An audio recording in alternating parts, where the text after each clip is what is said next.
Fair play, he wore it for the one day. It's much to my amusement. We met our neighbours, Sarah and Russ, who he was talking about, wearing this jumper. My car had broken down, it was Christmas Day and I was supposed to go to work, and we knew Russ was a mechanic, even though we hadn't met them yet. We literally moved in the beginning of December, and this was Christmas Day. And they were out, but he wanted to see if Russ could help us.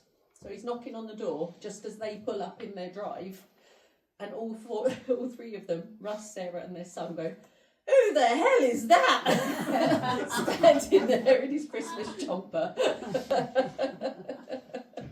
And there was a beautiful friendship made. There's a memorial book to sign and leave a comment about Barry in the front hall, and there's a rather large book here that has the front page news from the day he was born until a couple of years ago, and feel free to have a look. What can I say about our friend, my family, my love, and my soulmate, my best friend Barry? And forgive me if I ugly cry, I tried to keep it together. After 34 years, how do you compress the words into a final goodbye to an amazing and loving man? Here he is. I first met Barry in 1989 down the Ark in New Haven. A group of divers and those learning to dive were celebrating the end of their PADI courses. I was friends with one of the girls from school, you know who that was, and got chatting with the whole group. This happened only a few times before I started dating one of Barry's employees, and we went our separate ways. And in 1990, I see a new dive store open at the bottom of the high street, and it's the girl from school and Barry. After a few visits, one night, I get a phone call from Barry asking if I would go to the Roses with him. We settled on a date and watched War of the Roses.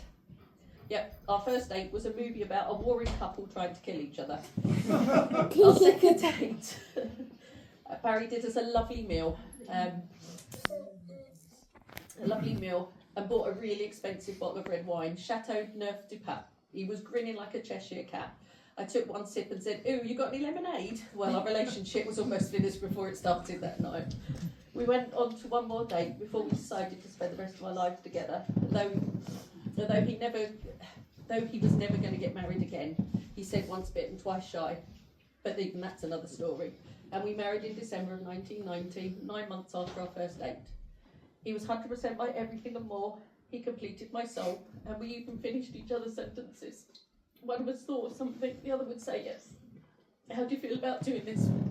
Was our connection. Barry is a man I think we can all agree on, of great opinions, many words, but a huge and a whole heart full of kindness and love for me and his kids that knew no bounds. He was a big guy who had an even bigger heart. Though he stood over 6 feet tall, his most endearing height was his compassion for everyone and everything. He was the most annoying, opinionated, talkative, loving, caring, gentle, compassionate soul. My gentle giant, my protector, who made every day brighter with his fun-loving spirit, as you can see, who held me in his arms and I felt complete protection, who even when I was mad at him would grab me and hug me until I smiled or laughed. He's gone too soon. His impact will live on in my memories, and I remember his smile, every laugh, every word he shared, and every bad dance or song attempt that he tried which sounded like the cat being stood on. His dance involved many duck faces, bottom stuck out while his arms flailed in circles or bumps to the rhythms. Did you all know that Barry was fluent in every language? No? No, he was fluent in every language. He shouted very loud with the accent of the country we were in, maybe adding an O to the end of the word. Barry also protected me with an invisible sword and at times a gun. That's a story I'll let Joe tell you. God help anyone who upset me. But here I stand before you with the ultimate hurt, one he couldn't save me from. On the subject of words, Barry had a body scan once, looking for arthritis, and the only place they found arthritis, anyone guess? In his jaw. Which was always the subject of many a joke between us, or when he joined Kiwanis in the USA, which is like a charity thing. They gave him a pin that said he was a supermodel. Well, as you can imagine, I fell about laughing when he came home. He never went back. I would, however, bring this up periodically in jokes and quick comments and remind him how lucky I am to be married to a supermodel. Then he would stick his tongue out at me with a meh, or say, "This is why I love you. You never let me get away with anything." He used to say, "When I die, just throw me on the bonfire at the end of the garden," to which I'd say, "Do I have to wait until you die then?" Again, he would laugh and tell me how much he loves me because I always make him laugh. On the morning while he was desperately waiting for the ambulance to arrive, I said, "I love you."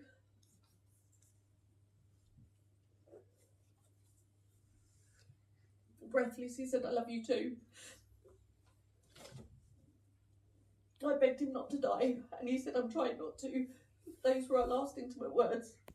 After 34 years of love and laughter, I've spent the month searching for answers, pretending Barry's at home waiting for me, or just out asking the universe why it would take someone so unbelievably amazing, whom I would give my own life for, and I would have gladly taken his place to stop the world from losing this incredibly loving man, this personality and fantastic light.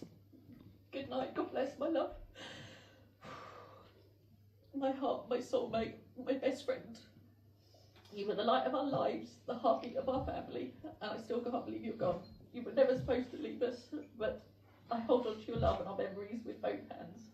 Our children, your amazing kids, will always carry you with them, and our beautiful home that you built for us.